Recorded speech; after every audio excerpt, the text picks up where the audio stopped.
Finance Bill 2024. A lot is going on, a lot of discussions are going on, and I feel it's about time I talked a few things about it. Yeah, now when we always have change, they lazima kukuwe na advantages na disadvantages. Na okay, tukiangalia finance bill, honestly sioni how the advantages are more than the disadvantages. I will not be able to talk about everything, but I'll just mention the key things I feel like people should actually know what is going on. The two advantages I actually think are fine are contribution to pension funds, minimum tax-free amounts were 20,000, okay, per month. But now they want to increase it to 30,000 per month, which means that people can at least contribute more towards their pension plan and have better goals and plans when they are working on towards their pension plan, which is good, right? The other thing is they have increased VAT registration from 5M to 8M. So that means that's more beneficial to SMEs. But then when you think about it, is it really an advantage? Because now we have the 18s. Food for thoughts. Anyway, now let us just look at the disadvantages. They want to now tax a whole 30% to registered pension schemes. Remember how it affects you. Right now, it is mandatory for you to contribute to NSSF. But you and I, we know as Kenyans, hatutaki kuweka pesa yetu yote kwa NSSF. So we want our employer to at least distribute this money and contract out to these pension companies, which are registered schemes basically. Yeah, so you want to put at least half of the amount to NSSF and then the rest to the registered scheme, so that ukifika age of retirement na government is delaying to pay you your money, at least this other side your money imekuja and you're able to plan for yourself.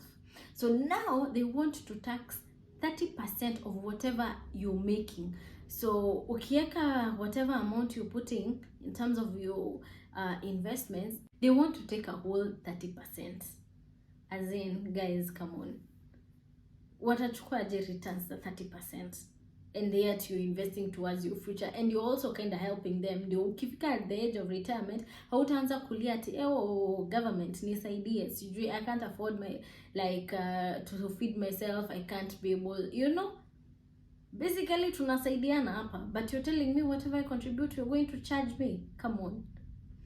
Now in this finance bill, they are also talking about introducing 5% into infrastructure bonds, which were tax-free.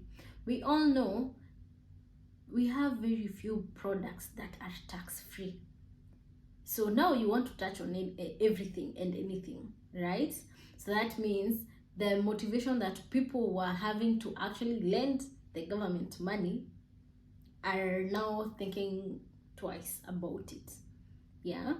Now we are also talking about the fact that they want to remove VAT exemption from hospital constructions and structures. So now you want to say ukitoa hizi VAT, that means everything else to build this hospital is going to cost more money, right? Because now you plan to tax it, right? So that means your pesa yote inarudi kwa nani? Mwananchi, right? So by the time you're going for medical treatments, it means they have to be able to pay for whatever extra the hospital incurred to actually pay for VAT. So that means as we proceed, if this bill goes through, hospital bills will be more than what we are experiencing right now. And yet, when we are focusing on the basic needs of mwananchi, our health, education, and what have you, food, shelter, clothing, not forgetting also, they want to deduct some money from education, which is supposed to be going to free education like 100%, and these kids being given food in school for free. Now you're telling us you're going to deduct some money from there. Hii pesa inaenda wapi? Okay? Then we switch to family trust. Family trusts were tax exempted. Now you want to introduce a whole 30%. As in, you guys, you people, do you know that this means people will start going to put their family trust in other countries? That means that sisi kama wa Kenya, we are losing revenue on that.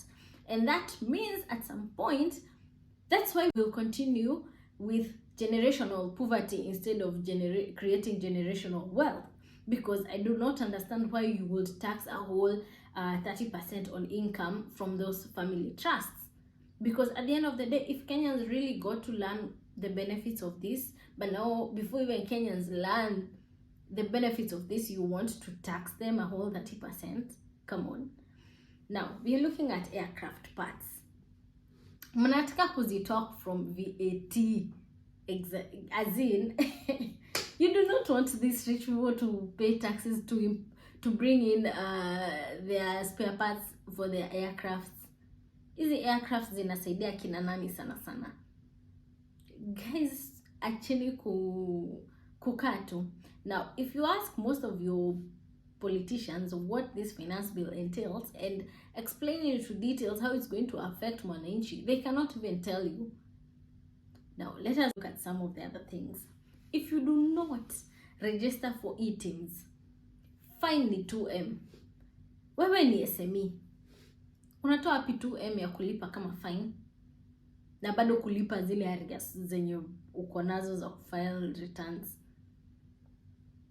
And not forgetting, most of Kenyans do not even know how to file returns. Can they start by going to the local villages and everywhere else and actually educating people on how to file returns? The fact that for you to actually buy anything in Kenya or to invest your money in Kenya, you actually need a KRA pin. Kama wewe ni mtu wa gambling, hizi vitu unajua gaming nini, they want to increase it from 12.5% to 20%. So now it tells you something. Things will be costing much more, yeah? Now let us talk about the introduction of eco-levy. And eco-levy is basically concentrating on the environment. By the way, sikatai, I'm an environmentalist and I support anything to do with environment, but you're talking about people paying tax for diapers, like necessities, pads, as in, most people even can't afford pads in Kenya because they're already expensive. Now you're telling them they're going to pay tax for actually getting pads? Come on. As in, are we living, we in the 21st century? As in, some things should be catered for. There's so much money. I believe there's so much money in the government. They already collect a lot.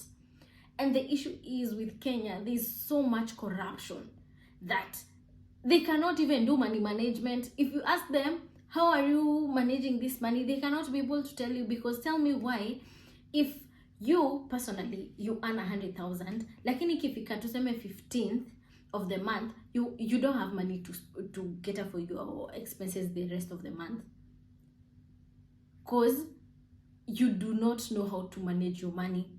So now, let's now relate to the government. The government already receives money. When you ask for accountability, they cannot even really tell where the money is going. As in, ati waketi chini hivi wakueleze hii pesa nini, it's always about corruption, sijui how many billions zimepotea. And now you want to collect more money from Kenyans, and the fact that you can't even explain to Kenyans hiyo pesa ingine imeenda wapi, then why would we support such a bill? For them to collect more money for us so that other people can continue making and gaining from Kenyans, and then watu wengine wasaidiki. It doesn't make sense. Now, we are looking at the fact that easy taxes zina affect other companies like Uber and whatnot and Bolt, and they are thinking about exiting. So tell me, transportation itakuwa aje in terms of you wanting to go somewhere? And that means very few people will be there, and that is kind of monopoly, and we all know what monopoly does. So let me just stop there because hatuwezi maliza. Tukianza kuongea leo hatutamaliza. Hata sijaongea maneno ya social health insurance fund, sijaongelea maneno ya housing levy. As in, you guys, if you want that document, reach out, I'll share with you. Just go through it before you make a decision of either supporting it or rejecting it. Please go through it. Understand what is going to cost you as a Kenyan. Na hii ni to everyone. Gen Z, Gen Alpha, Millennials, Gen X, kila mtu. It affects everyone. Because at the rate that you are going at, you guys. But anyway, finally, finance bill isipitishwa, tighten your belts. Be ready to deal with inflation. Be ready for everything. Budget, do money management, as in, hapa hakuna shortcuts. Okay? So let me know what you think on the comment section so that we continue engaging. I really want to hear what you all have to say about this. Okay, and don't forget, every Tuesday, Thursday and Saturdays I'm normally live on TikTok at 9:30 p.m. So kuja hapo, kuja to engage, kuja niambie what are your worries, tuongee maneno ya pesa, yeah. So I hope you have learned, and I'll be seeing you next time. Bye.